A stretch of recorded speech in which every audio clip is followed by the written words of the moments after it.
apologies that it's taken me a while to get to this, but it's official, ladies and gentlemen. Mats Hummels has joined Borussia Dortmund, and quite frankly, I'm not that surprised. Like I mentioned, I think if 2 days or 3 days ago, how the rumors were starting that he could be going to Dortmund, and I said in that video that, you know what, I can understand from his perspective why he would want to return, because quite frankly, we've brought in 2 excellent centre backs. And with that being there, you know, ideally, as someone in his career, he would want to, you know, play regularly. He would want to actually be guaranteed a starting position, which at Bayern, you know, he won't be. He won't be guaranteed a starting position. So, like I said, I could understand from his perspective. From Dortmund's perspective, of course, it makes sense. You know, they want someone that's experienced. They want someone that's been there at the top, that has the experience. You know, for him, he's won the World Cup.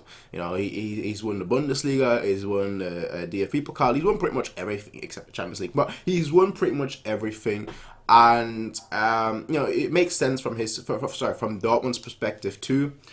From Bayern's perspective, though, it's like, oh, are we really sure we should be doing this? Like, are we really sure we should be doing this? Because quite frankly, you know, we could, you know, really use him. Right now, as centre-backs that we have left, I mean, I'm not including Javi Martinez. I know he can play as a centre-back, but I'm assuming primarily his position won't be in defence. It will most likely be in midfield, as it was this season. So, you know, in terms of centre-back, our options are not that many. Like, we've got Boateng, who seems to want to go out. You know, he seems to want to leave. So if he leaves as well, we definitely need to bring someone in. But like, we've got Boateng, we've got Pavard, we've got Lucas Hernandez. I can't say Lucas for some reason. I can only say Lucas Hernandez. Like, Lucas just doesn't sound right to me. But like, we've got Lucas Hernandez, Boateng, Pavard, Lucas Hernandez. You know, then you could make the argument, of course, for Javi and Alaba playing as centre backs. You know, and obviously with I would assume our main centre back. It's very difficult to say, obviously, considering we don't know how it's going to go down, but obviously Niklas Süle as well. So we have coverage, you know. It's not like we don't have centre-backs. Like, we've got 3 established centre-backs in Pavard, Lucas Hernandez, and Niklas Süle, young as well, and Boateng, who I'm not sure it will stay, because the rumours have been that he's not going to stay, so that's why I'm not really including him right now.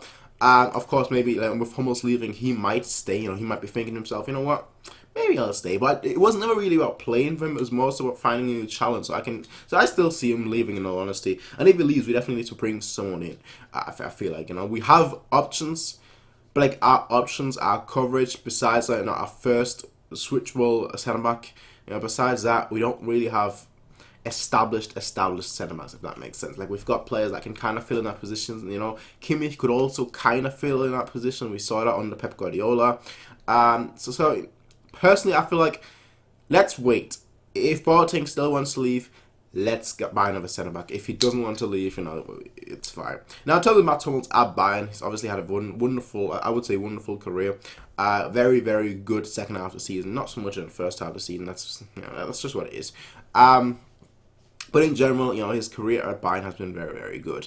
I thought, you know, he was one of our rocks in defense. Like, he was our most consistent, honestly, our most consistent defender. I would say, you know, in terms of like performance, he hit like a 95 consistently across like each game. There was, of course, it was like 1 or 2 odd games where he didn't really perform, but I'd say on average he hit like a 95 out of 100. Like, if 100 was like his best, he would hit like a 95 consistently each game.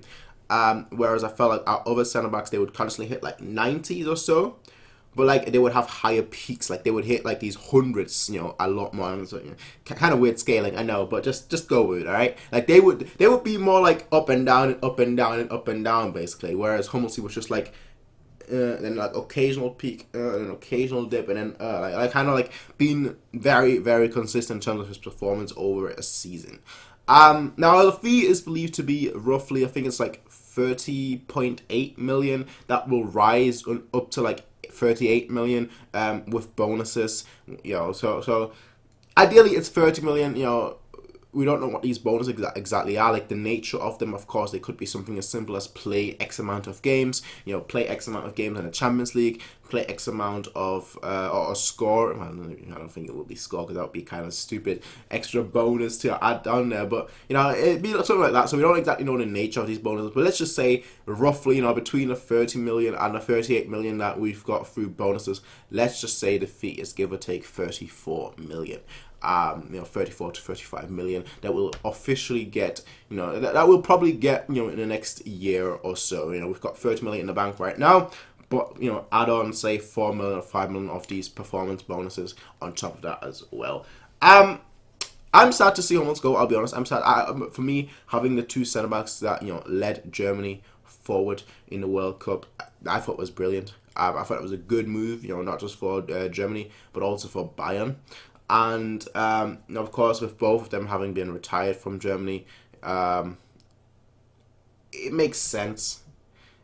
It's a stupid move, honestly. Like, it's a stupid move, I have to say. It's a stupid move for us to sell him. But I can see why two parties would. In Bayern case, we don't know, of course, whether they're interested in other players or not. Like, whether they are looking at replacements, considering that Boateng will likely leave too. In my opinion, it's a risky move. That's the worst part. It's a risky move. Like usually you'd want, like, you know, when you bring in new players, you know, as we did with Powered and Lucas Hernandez, you ideally want to bring in established like players that have been at the club that are, you know, 28, 29, you know, in these kind of age ranges plus. Usually you want to bring in these kind of players. Or you want to have these kind of players at the club already that have the experience, the know-how. They don't. You know, we have Sule. Yeah, he's been, you know, here a few years now, but he's not that age range. He hasn't got that. He doesn't demand that kind of respect right now. So you ideally always want like one experience, like proper experienced centre back, and we don't have that right now if Boateng leaves. So I'm a little bit worried. I'll be honest. In terms of like the experience factor, because that will come into play, you know, in these very important matches. You know, having the experience, the know-how, the calmness to do certain things. But we'll see how it goes. Like, the summer is still not over, so I don't want to like be too negative too quickly, because the summer is still going on. You know, we barely entered the transfer window. So we've sold a centre back, we've bought two centre backs, but we've sold one. We're potentially selling another one. Let's see what exactly we can do in the future. We've still got, I think, roughly 2 to 3 months left. So we'll see. Folks, I will see you all next time, though. Until then, everyone, peace out. Have a nice day. Until then.